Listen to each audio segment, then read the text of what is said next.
Welcome back, friends. I am thrilled to bring you another EDH gameplay for your enjoyment.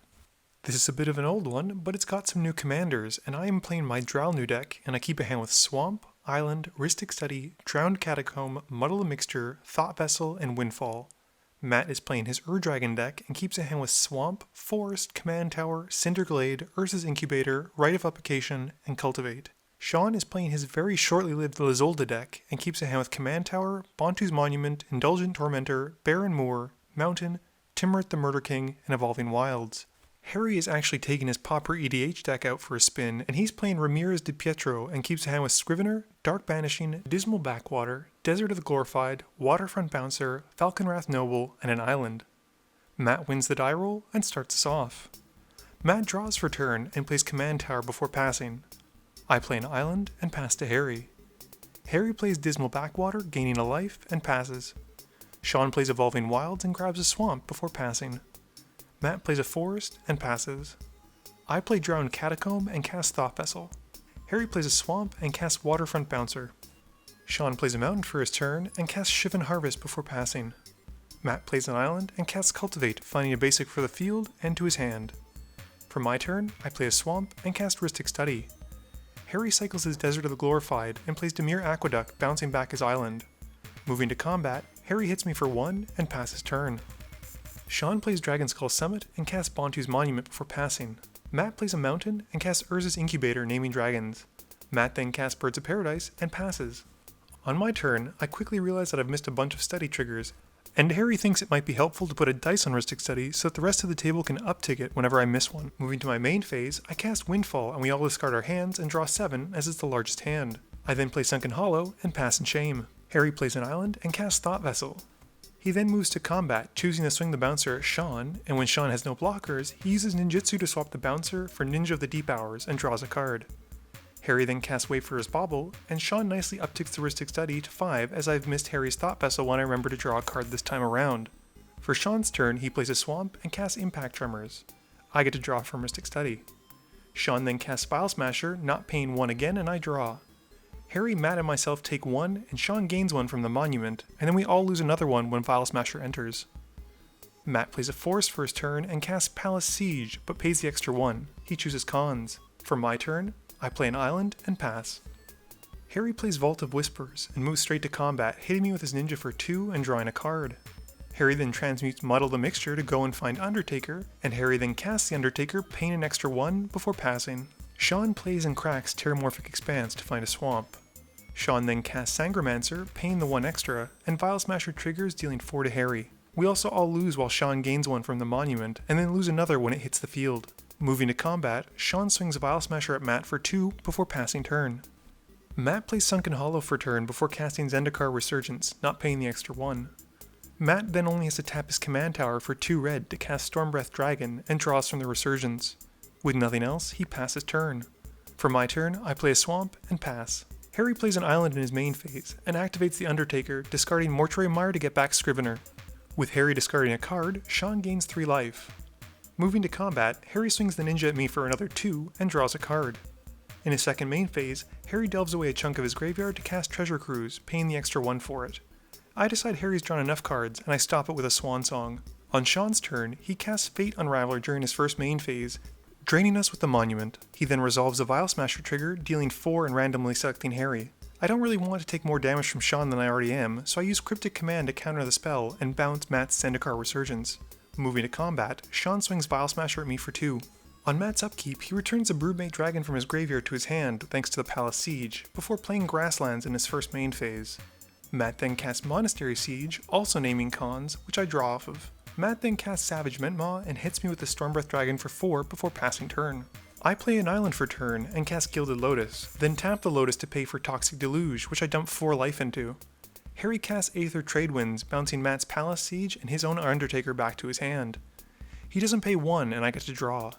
With all the creatures that aren't his dying, Sean gains 15 life and I pass turn. Harry plays Dimir Guildgate and casts Undertaker and Waterfront Bouncer, and he kindly lets me draw off the Bouncer before passing turn. Sean casts Underworld Dreams in his first main phase, paying the extra 1, and I flash in Snapcaster Mage, targeting the Swan Song to stop that. We do all take 1 damage from Impact Tremors thanks to Sean getting a bird. On Matt's draw step, he draws an extra card thanks to Monastery Siege and discards a card. In his main phase, Matt recasts Zendikar Resurgence, and I draw a card. During my upkeep, Matt cracks his Grasslands and Evolving Wilds to find 2 lands, and I play Tainted Isle before playing probably the best card in my deck, Paradox Engine. I then cast Mystical Tutor during my first main phase as a sorcery because I break all the rules, finding and putting Exsanguinate on top of my library. I then cast Aetherflux Reservoir and cast Frantic Search, which may as well read gain 4 life from the reservoir, draw 2, and then untap 3 lands and all of my non-land permanents.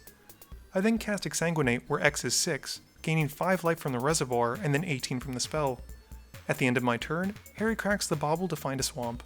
Harry plays Seed of the Synod, and paying the 1 extra for it, recasts his Scrivener. He returns Muddle the Mixture to his hand and passes. Sean casts Rakdos Keyrune during his first main phase, and drops Ophiomancer, paying the extra 1. We all get drained for 1, and then take an additional 1 as it enters. On Matt's upkeep, Sean gets to create a snake token thanks to the Ophiomancer, and we all take 1 from Impact Tremors. Matt then draws an extra card and discards Bad River before playing a Reflecting Pool. Matt then casts Sarkhan's Triumph, letting me draw a card to go and find Udvara Hellkite. Matt then casts the Hellkite, paying the extra 1, and casts Scourge of Valkis, drawing from it and letting me draw as well before dealing 2 damage to me. Matt then casts Broodmate Dragon, to which I counter it with Memory Lapse, and Matt draws from the Resurgence. Finally, Matt finishes out his turn with a Defense of the Heart before passing to me. At the end of Matt's turn, I hardcast Dig Through Time, which Harry is thrilled to counter with Muddle the Mixture. For my turn, I play Sunken Ruins and cast Dralnu, gaining 1 from the reservoir. At the end of my turn, Harry activates the Undertaker, discarding an island to return the Ninja of the Deep Hours to his hand. For Harry's turn, he moves straight to combat, swinging at me as he knows that I won't block with Dralnu.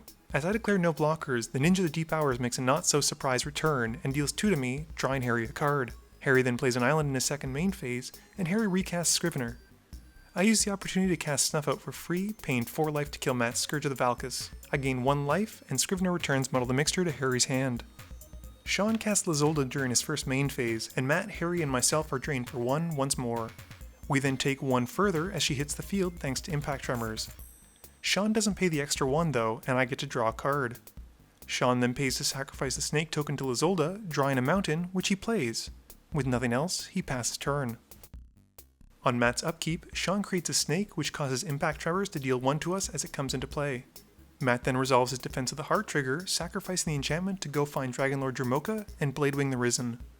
Matt then uses the Bladewing trigger to return the Scourge of Valkis, and with the Scourge entering the battlefield, targeting Dralnu. Matt suggests that I sacrifice the Aetherflux Reservoir and Paradox Engine amongst the permanents I need to sacrifice, or risk the continual targeting of Dralnu with the Scourge. I sacrifice a Swamp, Tainted Isle, Snapcaster Mage, and Rhystic Study, not giving in to his demands. This is a lot of triggers resolving considering it's still Matt's upkeep. Matt then moves to his main phase and casts Asceticism. Matt then casts Scourge of the Throne, dealing 5 to Sean, and moves to combat. Matt swings the Udvara Hellkite at me for 6, who triggers, giving Matt another Dragon token, and Matt has the Scourge trigger deal 6 to Sean. During his second main phase, Matt recasts Palace Siege and passes. At the end of turn, Sean sacrifices the snake to Lyzolda, drawing a card. On my upkeep, Sean makes a snake, and we all take 1. I then play an island in my main phase, and tap Dralnu to give Dig Through Time flashback, which I cast, paying 4, and delving away some cards. I gain 1 life thanks to the reservoir. Harry activates the Bouncer, pitching Cadaver Imp to try and bounce Dralnu to my hand. I respond by casting Dramatic Reversal, gaining 2 life, and retap Dralnu, targeting Decree of Pain. I then resolve my Dig Through Time, and cast Thought Scour, gaining 3, milling myself for 2, and drawing a card. I then cast Decree of Pain, gaining 4, to which Harry activates the Undertaker, pitching Muddle the Mixture to return Cadaver Imp to his hand. I get to draw 13 cards if 13 creatures die, and I cast Thran Dynamo and Mind Stone, untapping on each cast and gaining 5 and 6 life respectively.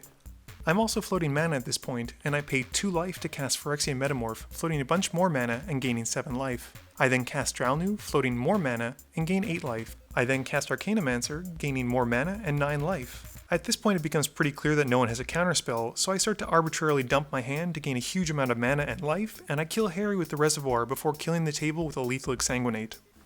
Game review time. So Sean's Lyzolda deck unfortunately wasn't able to really get going. He wasn't getting a lot of tokens or ways to sacrifice things with Lyzolda, which is a bit of a shame because I like the deck in theory. Matt's Ur-Dragon deck is always a ton of fun to see, and it's crazy how many dragons he's able to cast for very little mana, and I suppose it doesn't help when he's a mana doubler out.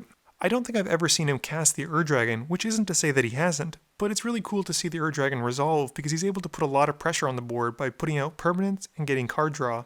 Harry's Pauper deck is actually pretty nasty considering he only has commons in there. I think it suffers the most in the mana base, but he was able to do a lot of cool stuff and he recurred a ton of cards with Undertaker, Ninja the Deep Hours, and Scrivener. For those of you wondering, Dralnu is what I've replaced Phenax with. I kept the mana base mostly the same, moving a few cards around here and there and upping the basic count, but for the most part it changed radically, basically becoming a very heavy spell-slinging deck. I'm also still not very much of a control player, so I don't always know when the right time to counterspell things is, so hopefully my mistakes weren't too painful for people to watch. Please be sure to tune in every Monday and Thursday at 11 AM Eastern Standard Time for a guaranteed new video. You can also find me on Twitter at MTGMudsta, at Facebook at facebook.com/mtgmudsta, or on Twitch at twitch.tv/mtgmudsta. This video is brought to you in part by support from my Patreons. If you're looking for a way to help out the channel, please be sure to visit the link below or in the About section. As always, thank you guys for watching, and please be sure to like, comment, share, and subscribe for more.